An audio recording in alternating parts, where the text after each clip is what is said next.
Hello मेरे प्यारे विद्यार्थियों, कैसे हैं आप लोग। होप आप सब बढ़िया होंगे बच्चों। मैं भी एकदम बढ़िया हूं। आज हम लोग क्या करने वाले हैं? आज हम लोग रिवीजन टेस्ट पेपर सॉल्व करने वाले हैं। किसका सर? ऑब्वियसली बेटा, कॉर्पोरेट एंड अदर लॉस का। ठीक है। जितने भी अमेंडमेंट्स आपके आरटीबी में दिए हुए हैं वो हमने ऑलरेडी अपने फास्ट ट्रैक के बैच में कवर कर लिए थे, तो आपको अलग से अमेंडमेंट करने की जरूरत नहीं है लॉ के एग्जाम में। बट मैं कुछ कुछ जो इंपॉर्टेंट है उनको यहाँ पर, जो अमेंडमेंट्स इंपॉर्टेंट है उनको यहाँ पे एक बारी रिपीट कर देता हूँ फटाफट से फास्ट ट्रैक मोड में, और आगे चलते हैं। देखो, सबसे पहला अमेंडमेंट तो ये है जो एग्जाम पॉइंट ऑफ व्यू से बहुत ही इंपॉर्टेंट है कि अब स्मॉल कंपनी की डेफिनेशन में जो पहले लिमिट पेड अप कैपिटल की 2 करोड़ हुआ करती थी और टर्नओवर की 20 करोड़ हुआ करती थी, वो अब चेंज हो चुकी है। वो अब 4 करोड़ और 40 करोड़ हो चुकी है। यानी अब स्मॉल कंपनी की जो लिमिट्स है वो 2 करोड़ से 4 करोड़ पेड अप कैपिटल के लिए और टर्नओवर के लिए 20 करोड़ से 40 करोड़ कर दी गई है। तो ये एग्जाम में एमसीक्यू में भी आने का बहुत ज्यादा चांसेस हैं इस डेफिनेशन के, और एग्जाम में केस स्टडी बनकर भी आ सकती है। तो इस पे आपका पूरा फोकस रहना चाहिए। ठीक है सर। उसके बाद एक और अमेंडमेंट है। क्या अमेंडमेंट है भैया? सेक्शन 16 में अमेंडमेंट आई है। सेक्शन 16 में रेक्टिफिकेशन ऑफ नेम में क्या होता था कि अगर कोई कंपनी गलती से गलत नाम से रजिस्टर हो जाती थी तो या तो सेंट्रल गवर्नमेंट खुद से, या किसको, सेंट्रल गवर्नमेंट या तो खुद से या जिसका रजिस्टर्ड ट्रेडमार्क है उसका ओनर 3 साल के अंदर एप्लीकेशन करता था सेंट्रल गवर्नमेंट के पास, और सेंट्रल गवर्नमेंट ऑर्डर देती थी कंपनी को कि ये कंपनी चल तू अपना नाम चेंज कर ले। लेकिन यहां पर अगर पहले क्या होता था, अगर कंपनी नाम नहीं चेंज करती थी with in the time limit, तो उस केस में पेनल्टी लगाई जाती थी। बट अब प्रोविजन चेंज हो गया है। अब सेंट्रल गवर्नमेंट ने पावर अपने पास ले ली है। यानी अगर कंपनी को ऑर्डर देने के बाद, 3 महीने में कंपनी अपना नाम चेंज नहीं कर पाती है, तो सेंट्रल गवर्नमेंट खुद से कोई नाम सेलेक्ट करके अलॉट कर देगी और आरओसी उस नाम से certificate of incorporation revised issue कर देगा। ये वाला एक अमेंडमेंट आ गया। हाउएवर, अगर आपको सेंट्रल गवर्नमेंट का दिया हुआ नाम पसंद नहीं आता है तो आप सेक्शन 13 के through voluntary voluntary name change कर सकते हैं, उसमें कोई दिक्कत नहीं है। तो अब पेनल्टी नहीं लगती है। अगर सीजी का ऑर्डर आने के बाद भी कंपनी अपना नाम 3 महीने में चेंज नहीं करती है तो सेंट्रल गवर्नमेंट खुद क्या दे देती है? नाम अलॉट कर देती है। Okay sir. और टाइम लिमिट कितनी हो गई? 3 महीने के अंदर करना होता है। कितने महीने के अंदर? अब 3 महीने के अंदर नाम चेंज करने का टाइम पीरियड हो गया है। उसके बाद prospectus and allotment of security में एक छोटा सा चेंज आया है।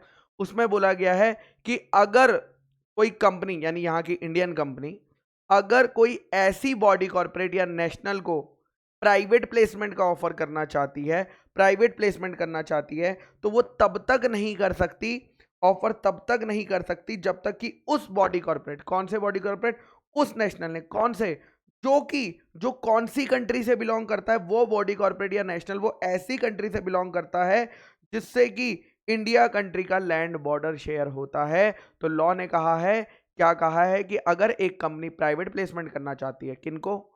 उस कंट्री के बॉडी कॉर्पोरेट को या उस कंट्री के नेशनल यानी इंडिविजुअल को जिस कंट्री का लैंड बॉर्डर शेयर होता है इंडिया के साथ, तो वो तभी पॉसिबल है अगर उस बॉडी कॉर्पोरेट या नेशनल के पास सेंट्रल गवर्नमेंट का अप्रूवल है फेमा एक्ट के हिसाब से। सेंट्रल गवर्नमेंट का अप्रूवल है फेमा एक्ट के हिसाब से। बस इतना आपको याद रखना है। और जब भी वो बॉडी कॉर्पोरेट, या नेशनल अप्लाई करेगा प्राइवेट प्लेसमेंट ऑफर में, कम एप्लीकेशन लेटर में, तो वो उसके साथ वो अप्रूवल लगाकर देगा। उसके बाद acceptance of deposit by company में एक डीपीटी 3 फॉर्म होता था। अब वहां पे हल्का सा अमेंडमेंट आ गया है कि भैया ये जो डिक्लेरेशन है ये अब ऑडिटर के थ्रू सबमिट हुआ करेगी, ऑडिटर के थ्रू सबमिट करा करेगी। तो डीपीटी थ्रू में एक हल्का सा छोटा सा अमेंडमेंट आ गया है। उसके बाद रजिस्ट्रेशन ऑफ चार्जेस में ये बोल दिया गया है कि अगर बैंक आरबीआई से लोन लेता है, तो कोई भी बैंक आरबीआई से लोन लेता है और उसे बदले में चार्ज क्रिएट करता है, किसके लिए? आरबीआई के लिए, अपनी सिक्योरिटी देता है, तो उस चार्ज को रजिस्टर कराने की जरूरत नहीं है। उस चार्ज को सेक्शन 77 के थ्रू रजिस्टर कराने की जरूरत नहीं है। Okay sir. उसके बाद एक और अमेंडमेंट आया है, ये जितने भी फॉर्म CHG 1489 जो कंपनी को भरकर आरओसी को देने होते थे 4 चैप्टर में, जो कंपनी को भरकर आरओसी को देने होते थे, अगर वो कंपनी लिक्विडेशन में चली जाती है, अगर वो कंपनी लिक्विडेशन में चली जाती है या रेजोल्यूशन प्लान में चली जाती है, आईबीसी के अंदर चली जाती है, तो उस केस में जो पर्सन अपॉइंट होता है, कौन पर्सन अपॉइंट होता है, या तो इंसॉल्वेंसी रेजोल्यूशन प्रोफेशनल अपॉइंट होता है, या रेजोल्यूशन प्रोफेशनल अपॉइंट होता है, या लिक्विडेटर अपॉइंट होता है। तो उस केस में ये कौन साइन करने वाला है, ये तीनों में से एक पर्सन साइन करेगा और आरओसी के पास फाइल करेगा। कंपनी यहां पर फाइल करेगी नहीं, यहां पे कंपनी आरओसी के साथ फाइल नहीं करेगी। Okay sir. उसके बाद मैनेजमेंट एंड एडमिनिस्ट्रेशन में एक छोटा सा चेंज है। मैनेजमेंट एंड एडमिनिस्ट्रेशन में क्या चेंज है कि भैया आप जानते हैं कि रजिस्टर ऑफ मेंबर्स को इंस्पेक्ट किया जा सकता है, बट ये अमेंडमेंट डाल दी गई है कि कुछ पर्टिकुलर्स रजिस्टर ऑफ मेंबर्स के इंस्पेक्ट नहीं करे जा सकते। कौन कौन से रजिस्टर ऑफ मेंबर्स के पर्टिकुलर्स इंस्पेक्ट नहीं करे जा सकते हैं? एक एड्रेस अगर वो इंडिविजुअल है तो, और रजिस्टर्ड एड्रेस अगर वो बॉडी कॉर्पोरेट है तो, email ID, unique identification number और पैन नंबर, ये 4 चीजें अब इंस्पेक्ट नहीं करी जा सकती है। यानी कोई भी पर्सन अगर रजिस्टर ऑफ मेंबर इंस्पेक्ट कर रहा है ना, तो वो ये 4 चीजें चेक नहीं कर सकता है। बाकी रजिस्टर ऑफ मेंबर के पर्टिकुलर्स वो इंस्पेक्ट कर सकता है, एक्सट्रैक्ट ले सकता है, कॉपी ले सकता है, लेकिन ये अलाउड नहीं है। Okay sir. Then declaration and payment of dividend में एक पॉइंट और ऐड कर दिया कि भैया जो सेक्शन 19 में दिए गए, सेक्शन 90 में दिए गए शेयर्स जो हैं और उसके ऊपर का रिजल्टेंट बेनिफिट, सेक्शन 90 में दिए गए शेयर्स और उसके ऊपर का रिजल्टेंट बेनिफिट, सेक्शन 19 किसकी बात करता है? सिग्निफिकेंट बेनिफिशियल ओनर की बात करता है। उस केस में ये जो शेयर्स लिए जाएंगे और जो उसके ऊपर का रिजल्टेंट बेनिफिट होता है वो कहाँ चला जाएगा? वो IPF, shares held by authority, वो आईपीएफ में चला जाएगा। बस इतनी सी बात इन्होंने यहाँ पे क्रेडिट कर दी जाएगी, और वो भी बिना किसी रेस्ट्रिक्शन के। तो ये एक पॉइंट आईईपीएफ का एडिशन हो गया है, एमसीक्यू में आ सकता है। बाकी सीएसआर तो हमने डिटेल में कवर कर ही लिया था फास्ट ट्रैक बैच में, ठीक है। Okay sir, okay sir. And CSR की वैसे भी अमेंडमेंट जो है बहुत ज्यादा क्लैरिफिकेटरी नेचर में है। चलिए अब स्टार्ट करते हैं एमसीक्यू से। एमसीक्यू में आप यहां पर वीडियो पॉज करेंगे, वीडियो पॉज करने के बाद आप क्या करेंगे, पूरा क्वेश्चन रीड कर लीजिए एक बारी, और रीड करने के बाद फिर रिज्यूम करिएगा वीडियो, ठीक है। तो हम लोग यहां पर टाइम सेव करेंगे और सीधा क्वेश्चन से डिस्कशन करना स्टार्ट करेंगे।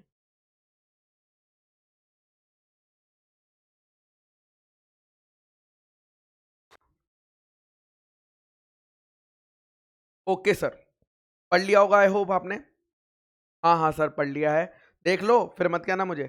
Yes sir. चलिए पहला क्वेश्चन पढ़ते हैं, पहला एमसीक्यू पढ़ते हैं केस स्टडी का। Regarding the notice of meeting, यहाँ पे जो प्रोविजन है वो नोटिस ऑफ मीटिंग की बात कर रहे हैं। मॉडर्न लिमिटेड का नोटिस ऑफ मीटिंग जो उसने दिया है, आपको बताना है, क्या बताना है? करेक्ट ऑप्शन बताना है, रॉन्ग ऑप्शन बताना है कि करेक्ट, ये ध्यान से पढ़ना। करेक्ट ऑप्शन बताना है कंपनीज एक्ट के हिसाब से कि कौन सा करेक्ट ऑप्शन है, और ऑप्शन यहां पर दिए हुए हैं, यहां पर 4 अलग स्टेटमेंट दिए हुए हैं, ये ऑप्शन नहीं है, ये क्या है? ये स्टेटमेंट्स हैं। ऑप्शन तो नीचे दिए हुए हैं ABCD। पहला है Modern Limited observe the length of notice as required, यानी कंपनीज एक्ट में नोटिस देने का जो 21 क्लियर डेज का पीरियड है वो कंपनी ने ऑब्जर्व यानी फॉलो किया है। तो एक बार चेक कर लेते हैं क्या फॉलो किया है कि नहीं। किस दिन पोस्ट करा है? 5 सितंबर को पोस्ट किया है, पोस्टिंग डेट, ठीक है। और आप जानते हैं 5 सितंबर को पोस्ट किया है, तो यहां पर 2 दिन तो भैया किस में चले जाएंगे? आपके पहुंचने में ही, यही मानते हैं हम लोग 48 आवर्स वाला टाइम। Yes sir. उसके बाद मीटिंग कब हो रही है? 27 सितंबर को। 27 सितंबर को क्लियर डेज में ये दोनों डेज काउंट होते नहीं हैं, तो इनके बीच का पीरियड कम से कम 21 दिन होना चाहिए था। बट क्या इनके बीच का पीरियड 21 दिन आपको दिख रहा है? The answer is no. यानी नॉर्मल पीरियड 21 दिन है, और 21 दिन में जो है एजीएम की डेट और नोटिस की डेट नहीं मानी जाती है। तो उस केस में इन दोनों के बीच का पीरियड क्योंकि 21 डेज नहीं हो रहा है, तो ये वाली बात तो गलत हो गई, ये वाली बात तो गलत हो गई।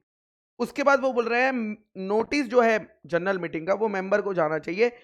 इससे फर्क नहीं पड़ता कि वो सॉल्वेंट है, एडजस्ट है, या इंसॉल्वेंट हो गया है, या मतलब अगर कोई पर्सन इंसॉल्वेंट हो जाता है मेंबर, तब भी नोटिस मेंबर को दिया जाता है। ये बात ये कह रहे हैं मॉडर्न लिमिटेड कमिटेड डिफॉल्ट, ठीक है।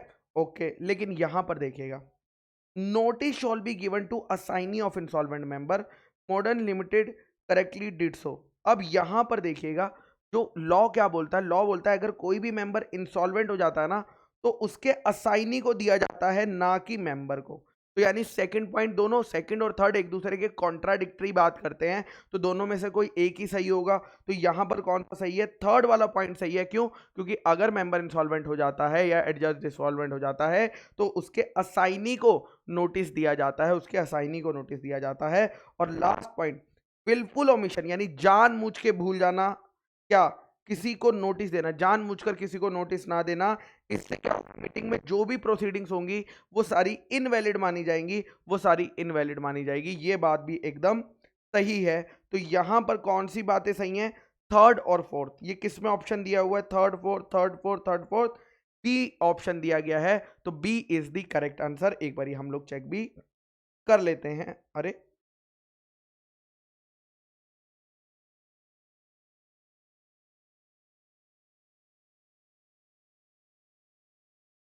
चलिए, तो B is the correct answer. वापस चलते हैं सेकंड क्वेश्चन पे। सेकंड क्वेश्चन क्या कहता है भैया?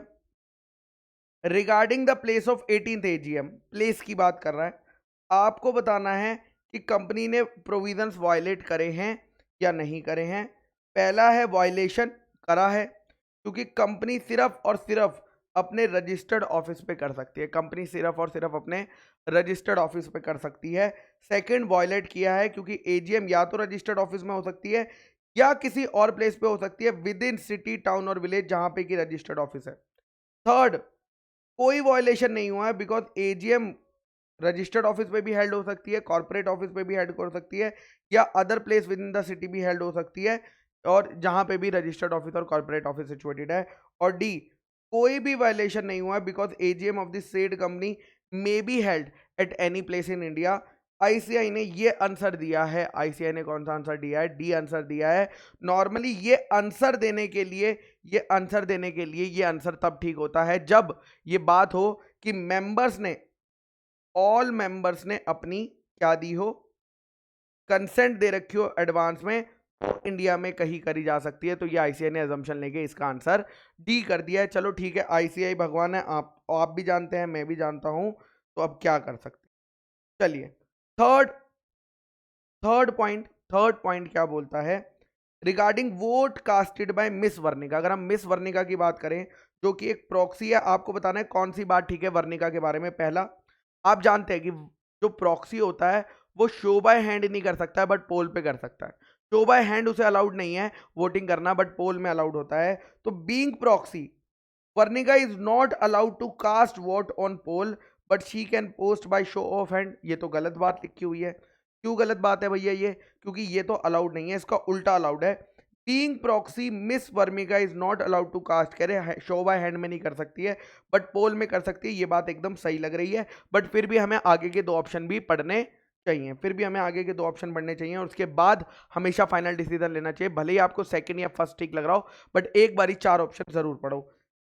डिस्पाइट बिंग नॉन मेंबर, क्योंकि वर्णिका जो है नॉन मेंबर है, वो प्रॉक्सी बन सकती है बट वो पोस्ट कर, वो जो है वोट कास्ट कर ही नहीं सकती, वो वोट डाल ही नहीं सकती है, चाहे फिर शो ऑफ हैंड हो चाहे पोल हो, इससे फर्क नहीं पड़ता है। तो ये पॉइंट भी क्या हो गया? गलत हो गया कि वो नहीं कर सकती है। और लास्ट है कि वो दोनों केसेस में वोट कास्ट कर सकती है, ये बात भी गलत है। तो फाइनली आंसर क्या होगा? बी आंसर माना जाएगा, बी आंसर माना जाएगा। उसके बाद फोर्थ, जो कि लास्ट है इसका, फोर्थ में क्या हुआ देखिएगा, ध्यान से सुनिएगा। आपको बताना है कि ये जो इंक्लूजन एक्सक्लूजन है, जो मनोहर ने इंक्लूजन और एक्सक्लूजन यानी कुछ चीजें डालने की और कुछ चीजें हटाने की बात करी है, आपको कंपनी को एडवाइस करना है, एडवाइस दी कंपनी सेक्रेटरी को एडवाइस करना है कि इसमें से कौन सी स्टेटमेंट सही है। पहला, Manohar remark shall be included in minutes. Manohar के जो रिमार्क्स हैं वो कहाँ आने चाहिए? मिनट्स में आने चाहिए, because minutes shall contain fair summary of the proceedings. Manohar के रिमार्क कहाँ आने चाहिए? मिनट्स में आने चाहिए, बिकॉज मिनट्स में क्या होना चाहिए? फेयर समरी होनी चाहिए।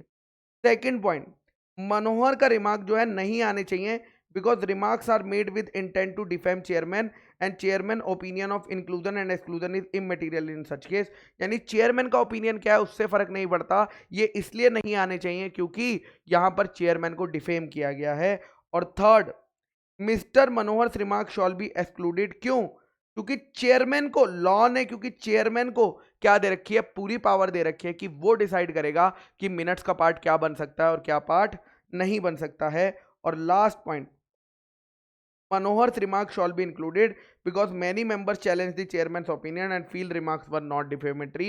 तो यहां पर क्या हुआ है, लॉ क्या बोलता है? लॉ कहता है भाई चेयरमैन तेरे पास पूरी पावर है, तू डिसाइड करेगा कि क्या नहीं आएगा। तो यहां पर सी इज द करेक्ट आंसर, यहां पर सी इज द करेक्ट आंसर। उसके बाद नेक्स्ट पॉइंट पे चलते हैं, नेक्स्ट एमसीक्यू पे, question number 5, interpretation of statute. Dash is the cardinal rule of construction, कि जितने भी वर्ड सेंटेंस फ्रेजेस एक लॉ में लिखे हुए हैं उन्हें हमेशा उनका ऑर्डिनरी यानी सिंपल, नेचुरल जो कि नॉर्मली माना जाता है, और ग्रामेटिकल मीनिंग देना ताकि वो इफेक्ट आ सके वाइडेस्ट एम्पलीट्यूड का। ये कौन से रूल में होता है? लिटरल में होता है, हार्मोनियस में होता है, बेनिफिशियल में होता है, एक्सेप्शनल में। तो ये बात कहाँ होती है बच्चों? लिटरल कंस्ट्रक्शन में करी जाती है। कहाँ करी जाती है? लिटरल कंस्ट्रक्शन में। लिटरल कंस्ट्रक्शन बोलता है कि जैसा लिखा है बस वैसा ही पढ़ लो, अपना दिमाग ज्यादा मत लगाओ, अपना दिमाग ज्यादा मत लगाओ लॉ को इंटरप्रेट करने के लिए, जो लिखा है बस वही करते जाओ। उसके बाद एक कंपनी है जिसके शेयर रिकॉग्नाइज्ड स्टॉक एक्सचेंज पे लिस्टेड है। करंट फाइनेंशियल ईयर 31 मार्च जो 2023 में खत्म हो रहा है, सेबी को कुछ इरेगुलरिटीज लगी है कंपनी की फाइलिंग्स में, और इसलिए सेबी ने ट्राइब्यूनल के पास बोला कि प्लीज बुक्स खोल दो, क्योंकि आप एक एक्सपर्ट हैं। इसीलिए सेबी आपके पास आ गया, कह रहा है मुझे ये बताओ कि लास्ट फाइनेंशियल ईयर कौन सा है जिसके लिए बुक्स रीओपन हो सकते हैं। तो आप जानते हैं 8 सालों के लिए बुक्स जो है ओपन रीओपन हो सकते हैं। तो हम कौन से ईयर में खड़े हैं? हम खड़े हैं 22-23 में, हम खड़े हैं 22-23 में। तो इससे 8 साल पहले क्या होगा? 22, 21, 20, 19, 18, 17, 16, 15, 1, 2, 4, 4, 21, 19, 18, 17, 16, 15, 14।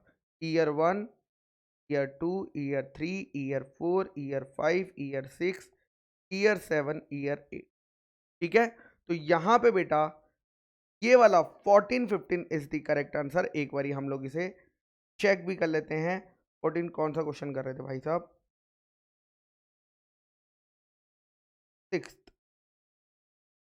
6th का डी, 6th का डी। उसके बाद आता है 7th problem, that is amount जो आईईपीएफ में इकट्ठा हुआ है वो किस पर्पस के लिए इस्तेमाल नहीं किया जा सकता है? किस पर्पस के लिए इस्तेमाल नहीं किया जा सकता? पहला, अनक्लेम डिविडेंड, मैच्योर डिपॉजिट। ये लोग अगर पैसा मांगने आए तो क्या इसके लिए इस्तेमाल नहीं किया जा सकता? इसके लिए तो किया जा सकता है, हमने पढ़ा था कि भैया पैसा तो वापस देना पड़ेगा। सेकंड है क्लास एक्शन सूट, जो सेक्शन 37 और सेक्शन 245 में होते हैं, क्या इसके लिए भी नहीं किया जा सकता? इसके लिए भी किया जा सकता है। फिर ग्रांट्स और डोनेशन सेंट्रल गवर्नमेंट को देने के लिए, फॉर द पर्पस, क्या हम सेंट्रल गवर्नमेंट को ग्रांट और डोनेशन दे सकते हैं? नहीं। सेंट्रल गवर्नमेंट और ग्रांट्स, उनसे तो हम ये ग्रांट लेते हैं, देते नहीं है आईपीएफ वाले। और लास्ट फिर भी पढ़ लेते हैं, distribution of any disgorged amount among eligible and identified applicants who have suffered losses, यानी डिस्गोर्स्ड अमाउंट को आइडेंटिफाइड एप्लीकेंट्स में बांट देना, ये भी हमें अलाउड है। तो आंसर क्या रहेगा बच्चों? सी। आंसर क्या रहेगा बच्चों? सी। उसके बाद क्वेश्चन नंबर 8, इनमें से ये जो 4 ऑप्शन नहीं दिए हैं, इनमें से कौन सा फॉरेन इंस्ट्रूमेंट नहीं है provision of negotiable instrument act में? पहला, बिल ड्रॉन और person residing outside India but payable in India और आउटसाइड इंडिया। पहला है कि भैया हमने किसके ऊपर करा है? पर्सन रिसाइडिंग आउटसाइड पे करा है, बट पेबल इन इंडिया भी हो सकता है, आउटसाइड भी इंडिया हो सकता है।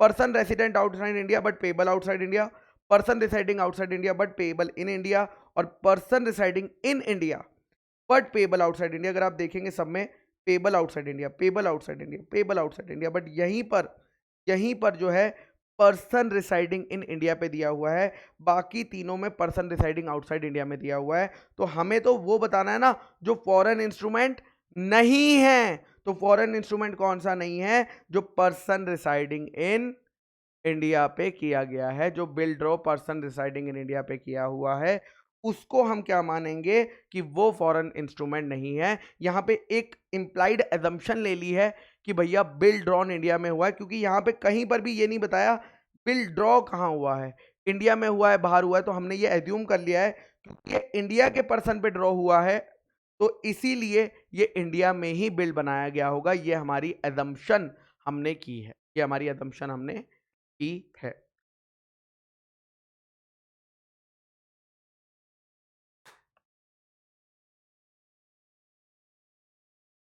क्वेश्चन नंबर 9, इसमें से कौन सा person register of charges and instrument of charges during business hours without payment any fees inspect नहीं कर सकता है? इन चारों में से कौन सा पर्सन जो है register of charges business hours में बिना फीस करे चेक नहीं कर सकता है? वैसे ये क्वेश्चन जिस सेक्शन से आया है वो सेक्शन आपके आईसीआई स्टडी मटेरियल में नहीं है, यानी वो आपके सिलेबस का पार्ट नहीं है। आईसीआई मटेरियल में ही वो कहीं पर सेक्शन की बात नहीं करी गई है, बट फिर भी इंस्टीट्यूट ने इस पे एमसीक्यू बना दिया है, फिर भी इंस्टीट्यूट ने इस पे एमसीक्यू बना दिया है।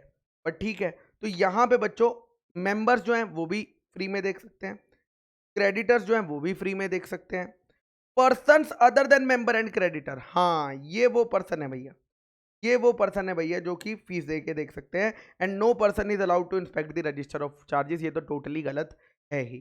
ठीक है, so person other than member and creditors of the company, एक बारी हम लोग आंसर देख लेते हैं, 9th का सी, 9th का सी।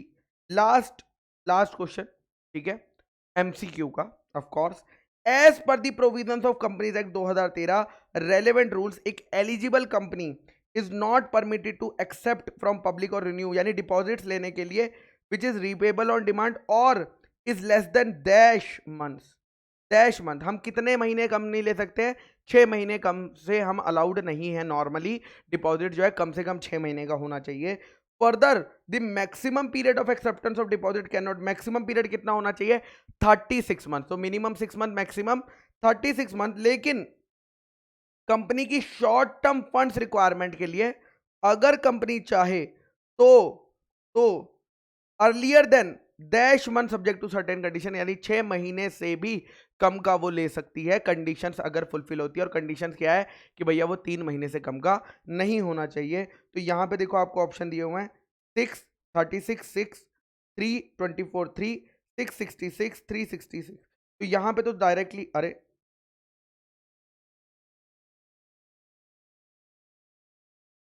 हाँ,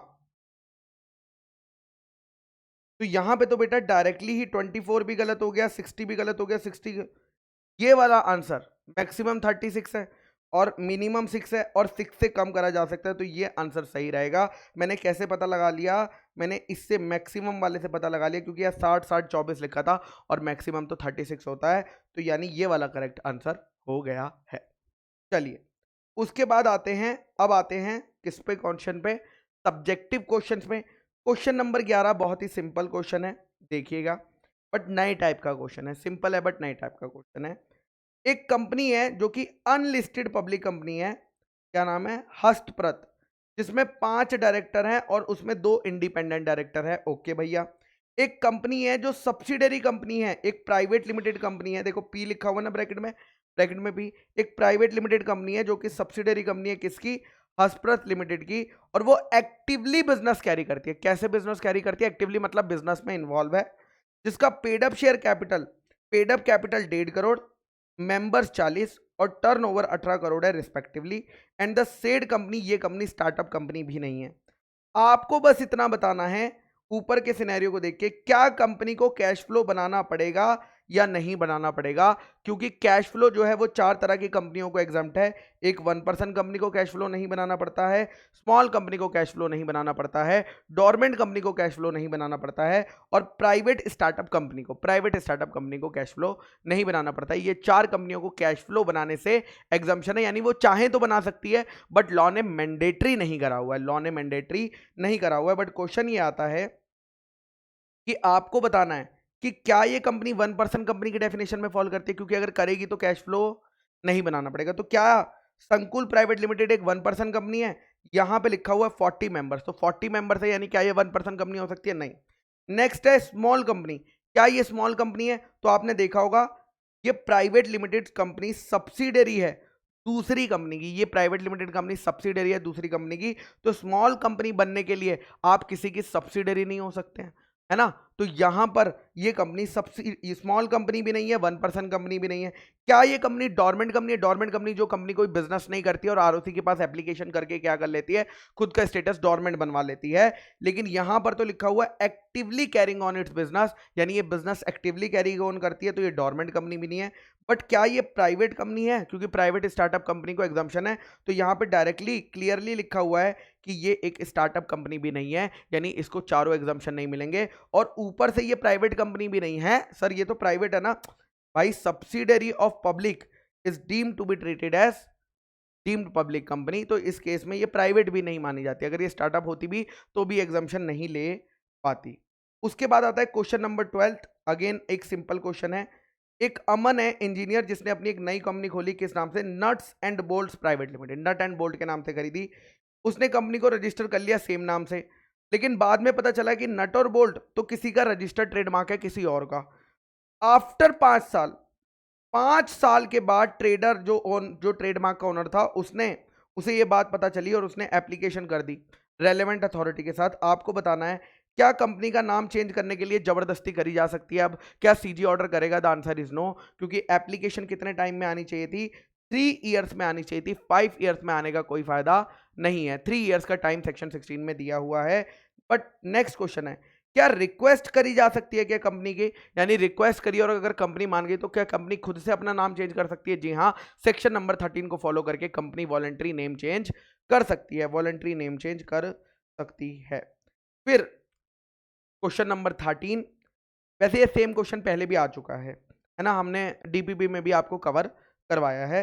so company received a communication from central government, company received a communication from central government for preparation of periodical financial results and complete audit और लिमिटेड, यानी कंपनी को ना कम्युनिकेशन आया है। किससे कम्युनिकेशन आया है? सेंट्रल गवर्नमेंट से कम्युनिकेशन आया है। क्यों कम्युनिकेशन आया है? कि भैया पीरियोडिकल फाइनेंशियल रिजल्ट्स बना लो, कंप्लीट ऑडिट करा लो या लिमिटेड रिव्यू करा लो। कंप्लीट करा लो या लिमिटेड यानी छोटा मोटा करवा लो of such periodical financial result. लेकिन बोर्ड को लगता है कि भैया ये क्योंकि हम एक अनलिस्टेड कंपनी है तो हमें ये सब करने की जरूरत नहीं है।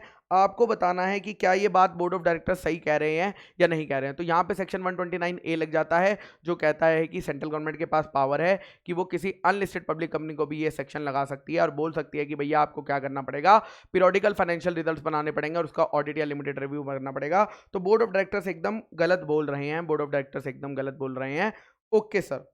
उसके बाद आता है क्वेश्चन नंबर 14, एक निधि कंपनी, ये भी आप कर लीजिए, ये एमसीक्यू में आ सकता है ये क्वेश्चन, डायरेक्ट नहीं बट एमसीक्यू में आने के इस क्वेश्चन के ज्यादा चांसेस रहते हैं। निधि कंपनी के केस में ध्यान से सुनिएगा। निधि कंपनी ना एजीएम कर रही है, 25 अगस्त को एजीएम कर रही है। अब आप जानते हैं एजीएम के लिए तो भेजना पड़ता है नोटिस, याद है कि नहीं? हाँ। अब आपको पूछा गया है, यहाँ पे 4 टाइप के दिए हुए हैं। क्या दिए गए हैं? मेंबर्स। आपको बताया गया किसको, पर्सनल, निधि कंपनी को किसको पर्सनली भेजना पड़ेगा नोटिस या न्यूज़पेपर में। और कुछ लोगों को न्यूज़पेपर में एडवर्टाइजमेंट दे दिया जाता है, तो मान लिया जाता है कि निधि कंपनी ने उन्हें नोटिस भेज दिया है। तो वो लिमिट क्या है?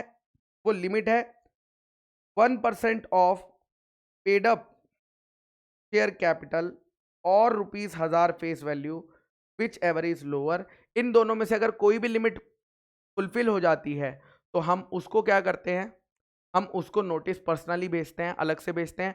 जो इस लिमिट में फॉल नहीं करता है उनको क्या करते हैं, उनको एडवर्टाइजमेंट में एक नोटिस दे देते हैं, एडवर्टाइजमेंट में एक नोटिस दे देते हैं और उससे हम मान लेते हैं कि उन्हें नोटिस पहुंच गया है। तो पहला देखो, अब member individually holding face value 100 है और 1%, यानी दोनों ही लिमिट फॉलो नहीं हो रही, ना 1000 वाली ना 1% वाली, तो यानी हम इसको पर्सनली नहीं भेजेंगे। नेक्स्ट है 2 मेंबर्स ज्वाइंटली होल्ड करते हैं, ज्वाइंटली, तो ज्वाइंटली है तो फेस वैल्यू 1600 रुपये या 0.32%, तो यहाँ पे 1000 रुपये वाली लिमिट हो गई है, तो इसको तो भेजना पड़ेगा, इसको तो भेजना पड़ेगा। उसके बाद 42 members each holding individually shares with face value of 600 which amount to holding 0.12% of total paid up capital. यहाँ पे ना 600 रुपये वाली लिमिट हो रही है, ना 0. या ना 1% वाली हो रही है, ना 1000 वाली ना 1% वाली, तो इनको भी मैं नहीं भेजूंगा। और लास्ट 1.2% से ज्यादा होल्ड करते हैं, यानी 1% वाली लिमिट हो गई, तो मैं सेकंड एंड फोर्थ को तो खुद से भेजेगी निधि कंपनी नोटिस, बट बाकियों को न्यूज़पेपर में देके कह देगी कि मान लिया जाएगा एज पर लॉ कि उनको नोटिस एजीएम का मिल चुका है। Okay sir. उसके बाद क्वेश्चन 15, क्वेश्चन 15 क्या है भैया, डिपॉजिट्स के ऊपर है। अगेन एक बहुत ही सिंपल क्वेश्चन है। एक कंपनी है जिसका पेड अप कैपिटल 1 करोड़ है, उसने बैंक से 10 लाख रुपए का लोन लिया है और मिस्टर तार वन ऑफ द डायरेक्टर को लगता है कि ये तो डिपॉजिट होगा। आप बताइए क्या करेक्ट सोच रहा है। तो डिपॉजिट्स की एग्जम्पशन याद करो, उसमें बड़ी सारी एग्जम्पन थी। उसमें से एक एग्जम्पशन ये बोलती थी कि अगर कंपनी ने किसी बैंकिंग कंपनी से, एसबीआई की सब्सिडरी से, या है ना, या कोऑपरेटिव बैंक वगैरह से पैसा लिया है, तो हम उसको क्या नहीं मानते हैं, हम उसको डिपॉजिट नहीं मानते हैं। तो क्या कंटेंशन करेक्ट है? The answer is no. क्या डायरेक्टर का कंटेंशन करेक्ट है? द आंसर इज नो। और नेक्स्ट है एक सरकारी कंपनी जो कि एलिजिबल है सेक्शन 76 में, एक सरकारी कंपनी जो कि एलिजिबल है। एलिजिबल कंपनी मतलब 100 करोड़ वाली बात कर रहे हैं ये लोग नेटवर्क की। अगर एलिजिबल कंपनी है गवर्नमेंट कंपनी, तो वो पब्लिक से 25% से ज्यादा नहीं ले सकती। आप जानते हैं कि government company, eligible government company के लिए जो लिमिट है वो 25 नहीं, वो कितने परसेंट है? 35% है। तो ये जो बात लिखी हुई है ये गलत है। ये जो बात लिखी हुई है ये क्या है? गलत गलत गलत गलत, एकदम गलत है। उसके बाद क्वेश्चन नंबर 16। क्वेश्चन नंबर 16 क्या बोलता है? एक कंपनी है जो 1 अप्रैल 2020 को बनी है। आपको बैलेंस शीट दी गई है ऑडिटेड फाइनेंशियल ईयर की। ये कंपनी का ईयर 1 है, ये कंपनी का ईयर 2 है। ईयर 1 में नेट प्रॉफिट इतना, net profit before tax, net profit after tax दिया हुआ है। कंपनी जो है ना वो मिनिमम रिक्वायर्ड सीएसआर एक्टिविटी के लिए जानना चाहती है FY22-23 के लिए। तो पहले तो ये चेक करो कि कंपनी को सीएसआर लगता भी है या नहीं। तो FY22-23 में आप लिमिट चेक कर लो। यहाँ पे प्रॉफिट ही दिया हुआ है तो बाकी लिमिट चेक करने की जरूरत नहीं है, सिर्फ प्रॉफिट वाली लिमिट चेक करेंगे। और प्रॉफिट में से आफ्टर टैक्स में चेक करेंगे, बिफोर में चेक करेंगे। बिफोर में चेक करेंगे तो 7 करोड़ रुपए, 7 करोड़ रुपए जो होता है वो 5 करोड़ से ज्यादा होता है। तो इस कंपनी को भैया यस सीएसआर तो लगेगा। बट अगर सीएसआर लगेगा तो मिनिमम अमाउंट कितना ही एलोकेट करेगी? मिनिमम, मिनिमम मतलब 2% करना होता है, average of last 3 years. But इस कंपनी को तो अभी 3 साल हुए ही नहीं है, तो 3 साल का एवरेज हम नहीं ले सकते हैं। तो यहां पर हम क्या करेंगे? 5 + 7 डिवाइड बाई 2 इंटू 2%। इंटू 2% क्यों? क्योंकि एवरेज निकाल के 2% ये मिनिमम अमाउंट आता है। तो 12 डिवाइड बाई 2 6, 6 और 2 यानी अराउंड 12 लाख रुपए का सीएसआर का अमाउंट आएगा जो इस कंपनी को बनाना पड़ेगा। ठीक है, ओके सर। उसके बाद आता है नेक्स्ट क्वेश्चन। नेक्स्ट क्वेश्चन क्या बोलता है? Question number 17। Question number 17, mister Salil, देखिएगा ध्यान से सुनिएगा। सलील, मिस्टर सलील ने परचेज करा furniture of worth ₹1 lakh from Pooran on credit. ठीक है, ओके सर। किससे लिया है सामान? पूरन से लिया है, पूरन से सामान लिया है। ठीक है, जिसकी गारंटी किसने दी है? रमन भाई ने गारंटी दी है। तो रमन भाई ने क्या करा है? गारंटी दी है किसकी? 1 लाख रुपए की।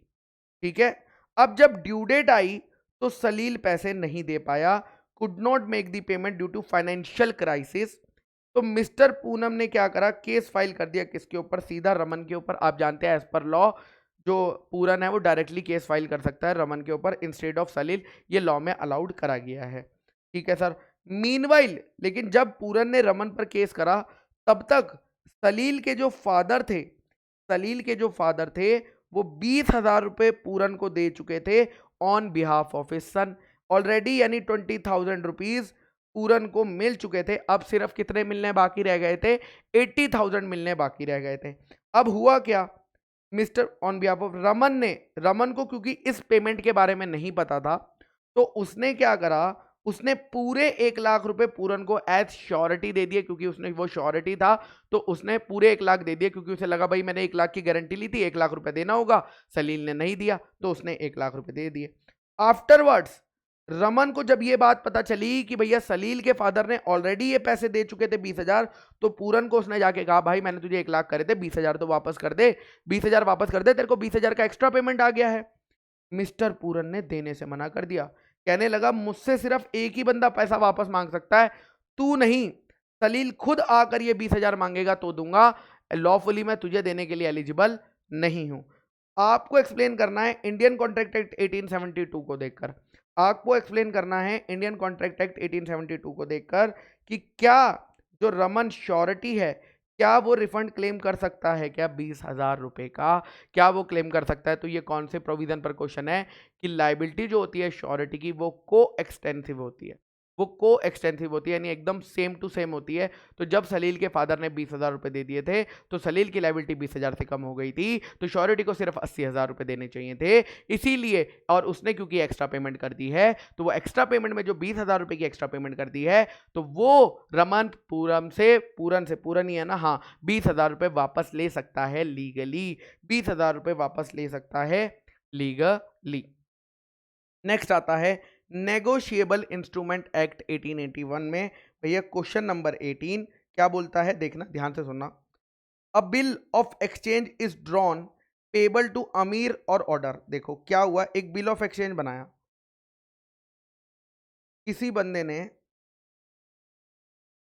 बिल ऑफ एक्सचेंज बनाया, किस पे, मान लो एक्स ने, हमें नाम नहीं बताया, एक्स ने अमीर के ऊपर बिल ऑफ एक्सचेंज बनाया, ठीक है, मतलब बिल ऑफ एक्सचेंज उसके नाम पे दिया कि हम इसको पेबल है, हम इसको पैसा देंगे, हम इसको पैसा देंगे अमीर को, या अमीर जिसको ऑर्डर करेगा उसको। अमीर ने ये इंडोर्स कर दिया रानी को, चलो जी, रानी को दे दिया। रानी ने किसको दे दिया, काजोल को दे दिया। काजोल ने किसको दे दिया, शाहरुख को दे दिया।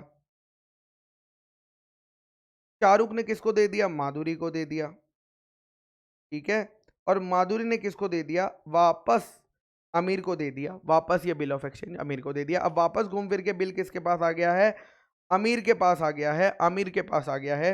एंड आपसे पूछा गया है, आपसे पूछा गया है, आपको रीजंस के साथ बताना है नेगोशिएबल इंस्ट्रूमेंट एक्ट 1881 में कि क्या अमीर रिकवर कर सकता है amount Rani, Kajol, Shahrukh, Madhuri, if he has originally endorse, क्या इन लोगों से, जो इसके बाद वाले लोग थे, क्या इनसे, या आप इससे पहले भी कह सकते हो बाद भी, क्योंकि घूम के उसके पास ही आ गया है, क्या पैसे लिए जा सकते हैं, तो नहीं। नेगोशिएबल इंस्ट्रूमेंट एक्ट में क्लियरली बोला हुआ है कि भैया अगर वापस वापस आ जाता है तो क्या होता है भैया, पुराने सारे इंडोर्सेस की ये जो लाइबिलिटी होती है वो खत्म हो जाती है, तो यहां पर वो रिकवर नहीं कर सकता है। लेकिन तुम्हारा आंसर क्या होता, अगर अमीर ने जब रानी को दिया था तो उसके ऊपर वर्ड लिख दिया था सेंस रिकॉर्ड।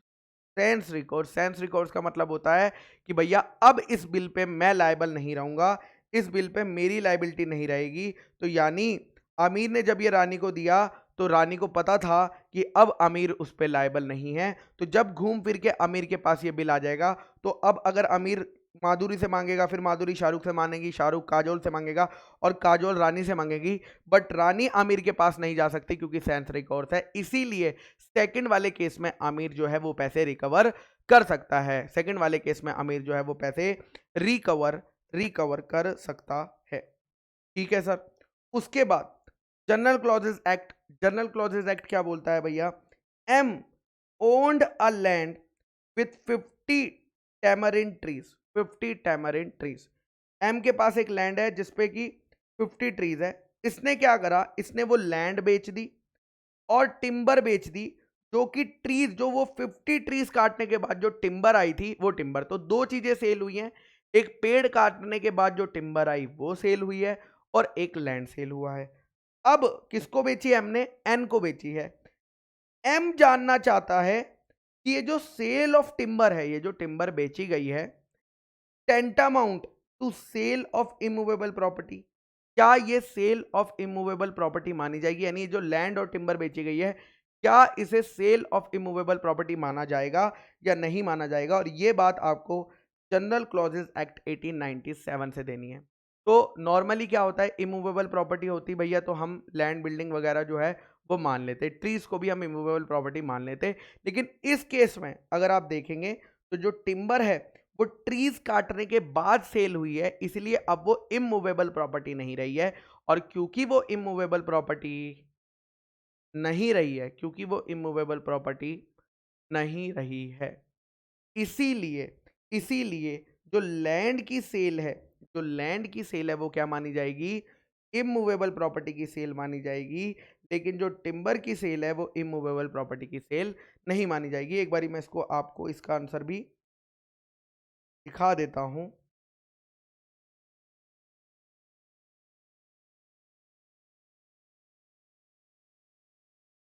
देखो इमूवेबल प्रॉपर्टी क्या होती है, immovable property include land, immovable property होती है, कोई भी बेनिफिट जो लैंड से अटैच है वो भी इमूवेबल प्रॉपर्टी होती है, कोई भी थिंग्स जो अर्थ से अटैच हो चुकी हैं, जैसे कि ट्रीज, है ना, वो भी इमूवेबल प्रॉपर्टी होती है, या जो परमानेंटली अर्थ के साथ अटैच कर दी गई हैं, ये चारों चीजें क्या होती हैं, चारों चीजें क्या मानी जाती हैं, इमूवेबल प्रॉपर्टी मानी जाती है। बट आप जानते हैं कि टिम्बर जो है वो काट दी गई थी, अलग कर दी गई थी अर्थ से, अलग कर दी गई थी लैंड से, इसीलिए वो क्या नहीं बची थी, इमूवेबल प्रॉपर्टी नहीं बची थी।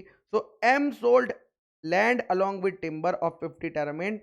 According to above definition land तो इमूवेबल प्रॉपर्टी है, हमें पता चल गया, लेकिन जो टिम्बर है वो इमूवेबल प्रॉपर्टी नहीं है, since the same are not attach to the earth, यानी जब वो सेल करी थी उस टाइम पे वो अर्थ से अटैच नहीं थी, इसलिए वो इमूवेबल प्रॉपर्टी नहीं मानी जाएंगी। Okay sir. उसके बाद last question, when can the preamble be used as an interpretation of statute, यानी स्टैट्यूट को पढ़ने के लिए प्रीएम्बल का इस्तेमाल कब किया जा सकता है। तो लॉ बोलता है नॉर्मली अगर लॉ की लैंग्वेज प्लेन है, क्लियर है, तो आपको प्रीएम्बल तक जाने की जरूरत नहीं है। यानी अगर लॉ एकदम सिंपल है, लॉ एकदम समझ आता है, कुछ भी है ना, सब कुछ क्लियर आ रहा है, प्लेन वर्ड्स यूज हुए हैं, कोई दिक्कत नहीं है, तो आपको प्रीएम्बल तक जाने की जरूरत नहीं है, आपको प्रीएम्बल तक जाने की जरूरत नहीं है। और प्रीएम्बल कभी भी जो है प्रोविजंस को ओवरराइड नहीं करता है, प्रीएम्बल कभी भी प्रोविजंस को ओवरराइड नहीं करता है। तो सर जाना कब है, अभी दिखा देते हैं। दो केसेस यहाँ पे बेटा कवर होंगे जब आप प्रीएम्बल को कर सकते हो। एक तो सिंपल ही है, अगर जहाँ पे वर्ड्स लैंग्वेज जो होगी क्लियर नहीं होगी, जहाँ पे एम्बिग्यूटी होगी शब्दों में, अगर आपको स्टैट्यूट में एम्बिग्यूटी दिख रही है तो उस प्रॉब्लम को सॉल्व करने के लिए आप प्रीएम्बल को यूज कर सकते हैं। और दूसरा, जो वर्ड्स लॉ में यूज हुए हैं अगर वो जनरल नेचर के हैं, तो उसका स्कोप लिमिट करने के लिए प्रीएम्बल यूज हो सकता है। So there are two cases when preamble can be used. First, law की लैंग्वेज जो है, जो वर्ड्स यूज करे गए हैं लॉ में, जिस प्रोविजन को आप समझना चाह रहे हैं, अगर वो एम्बिग्यूअस है तो भी आप प्रीएम्बल तक जा सकते हैं।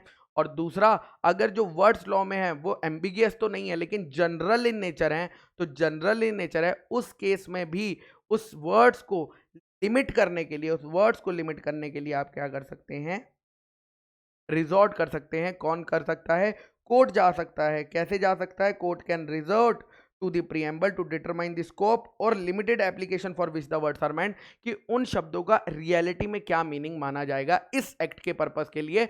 और प्रीएम्बल से आपको क्या पता चलती है, इंटेंशन पता चलती है। किसकी इंटेंशन पता चलती है, लॉ मेकर की। लेकिन क्योंकि प्रीएम्बल जस्ट एक स्मॉल ब्रीफ होता है, तो आप जस्ट ये नहीं कह सकते कि प्रीएम्बल 100% करेक्ट होगा और प्रोविजंस को ओवरराइड कर जाएगा, ऐसा नहीं होने वाला है। तो यहां पे बेटा हमारी आरटीपी कवर हो जाती है, ठीक है, खत्म हो जाती है सारी। हमने ऑलमोस्ट अमेंडमेंट्स भी डिस्कस कर लिए। सीएसआर वाली जो अमेंडमेंट है वो आप फास्ट ट्रैक बेस से देख सकते हैं, उसमें कोई दिक्कत नहीं है। लेकिन स्मॉल कंपनी वाली डेफिनेशन जरूर करके जाना, या तो आपको एमसीक्यू में देखने को मिलेगी या आपको सब्जेक्टिव क्वेश्चन में 4 मार्क्स की देखने को मिलेगी। तो इस बार आपको स्मॉल कंपनी अच्छे से करनी है, ठीक है। Okay sir, tata sir, thank you sir, bye bye.